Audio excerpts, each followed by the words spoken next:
આ તરફ વલસાડ જિલ્લામાં સવારથી જ વરસાદી માહોલ જોવા મળ્યો. પ્રથમ નોરથી જ વરસાદ વરસતા ખેલૈયાઓ અને ગરબા આયોજકોમાં ચિંતાનો માહોલ હતો. વલસાડ, ધરમપુર, પારડીમાં ધોધમાર વરસાદ વરસતા થોડી જ વારમાં પારડીના રસ્તાઓ પાણી થઈ ગયા. બીજી તરફ વાપીમાં ગરબા આયોજન સ્થળ પર મેદાનમાં પાણી ભરાઈ જતા સવારથી જ આયોજકો દોડતા થયા. વરસાદના કારણે ગરબાના મેદાન પણ પાણી થઈ ગયા. જોકે બપોર બાદ મેઘાએ વિરામ લેતા ગરબા મેદાનોમાંથી પાણી નિકાલ માટે વ્યવસ્થા કરી હતી. ભાવનગરનું બોર તળાવ ઓવરફ્લો થયું. નવરાત્રીના શુભ દિવસે જ વહેલી સવારમાં ભાવનગર પાણીદાર બન્યું. ભાવનગર શહેરની જીવાદોરી સમાન બોર તળાવ ઓવરફ્લો થયું. બોર તળાવના 7 દરવાજા પરથી પાણી વહેતું થયું.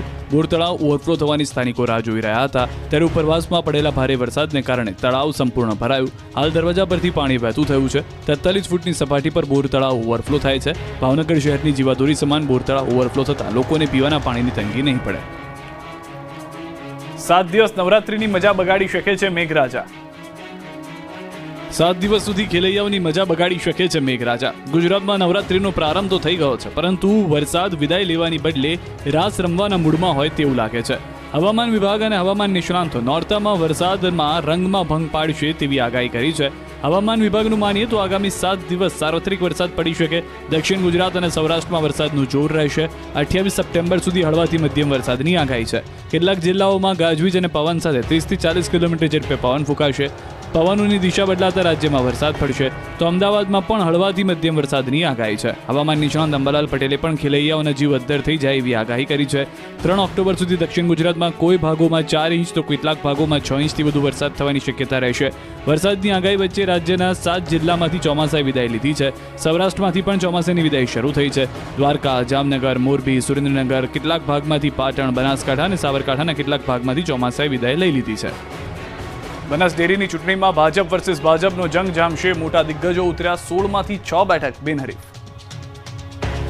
એશિયાની સૌથી મોટી ગણાતી બનાસ ડેરીની ચૂંટણીને લઈને ભારે રસાકસી જામી છે. ફોર્મ ભરવાના અંતિમ દિવસે મોટા દિગ્ગજો મેદાનમાં ઉતરતા ડેરીની ચૂંટણી અત્યંત રસપ્રદ બની ગઈ છે. અનેક બેઠકો પર ભાજપ સામે ભાજપની ચૂંટણી હોય એવું ચિત્ર જોવા મળી રહ્યું છે, જેના કારણે રાજનીતિ ખૂબ જ ગરમાઈ છે.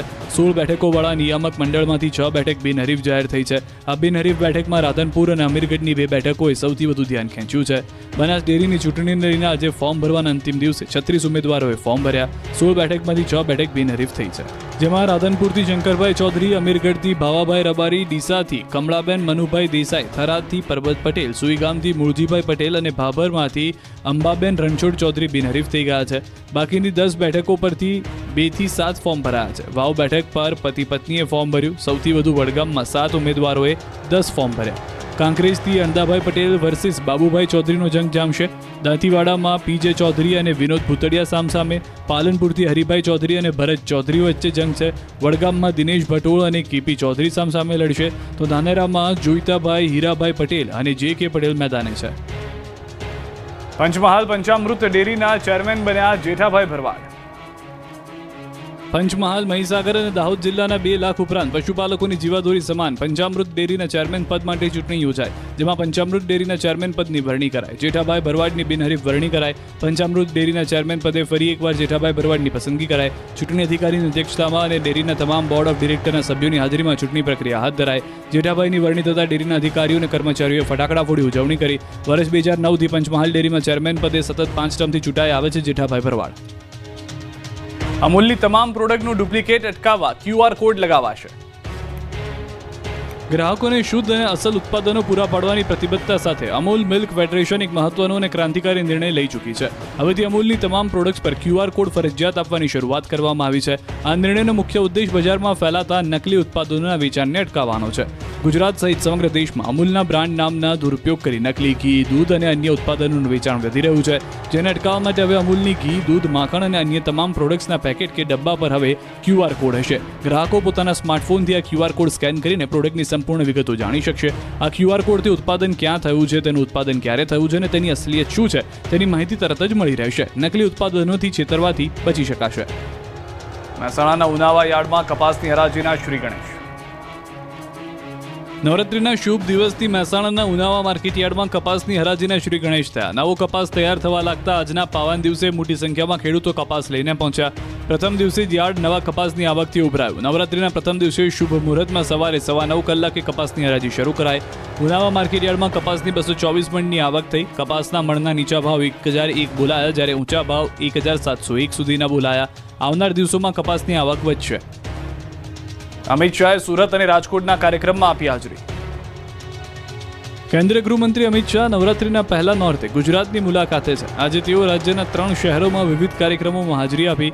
કેન્દ્રીય ગૃહમંત્રી અમિત શાહ સુરત પહોંચ્યા. અમિત શાહે એન્થમ સર્કલ પાસેના ઇસ્કોન મંદિરના ભૂમિપૂજન સમારોહમાં હાજરી આપી તેનું ખાતમુહૂર્ત કર્યું. આ દરમિયાન તેમણે પાટીલને ઇશારો કરી આગળ બોલાવ્યા હતા. તો કાર્યક્રમ બાદ તેઓ સર્કિટ હાઉસ જતા પણ સાથે જોવા મળ્યા હતા. અહીં અગ્રણીઓ સાથે અમિત શાહે મુલાકાત કરી. સર્કિટ હાઉસ ખાતે વિધાનસભાના અધ્યક્ષ શંકર ચૌધરી સાથે પણ બેઠક કરી. આ ઘટનાએ રાજકીય પંડિતોનું ધ્યાન ખેંચ્યું છે. સુરતથી સીધા અમિત શાહ રાજકોટ પહોંચ્યા. રાજકોટ જિલ્લા બેંક ખાતે વલ્લભભાઈ પટેલ અને વિઠ્ઠલ રાદડિયાએ પ્રતિમાનું અનાવરણ કર્યું. બાદમાં 7 સહકારી સંસ્થાઓની સાધારણ સભામાં પહોંચ્યા. ત્યાં જયેશ રાદડિયા સહિત નેતાઓએ અમિત શાહનું સ્વાગત કર્યું. સહકારિતા મંત્રી અમિત શાહના હસ્તે અકસ્માતમાં જીવ ગુમાવનાર 12 દૂધ ઉત્પાદકોના પરિવારજનોને 10-10 લાખ રૂપિયાના ચેક આપવામાં આવ્યા.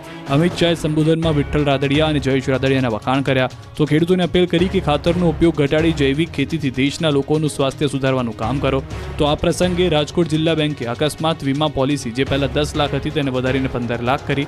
સાથે જ 4100 કરોડના ધિરાણ સામે 10% વ્યાજ માફ કરવામાં આવ્યું. આ જાહેરાત જયેશ રાદડિયાએ કરી.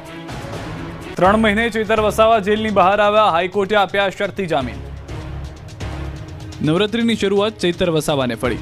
2 મહિના અને 25 દિવસે આમ આદમી પાર્ટીના નેતા અને ડેડિયાપાડાના ધારાસભ્ય ચૈતર વસાવા જેલમાંથી બહાર આવ્યા. ગુજરાત વિધાનસભાના 17 વખતે 3 દિવસ જેલમાંથી બહાર આવ્યા બાદ વડોદરા જેલ બંધ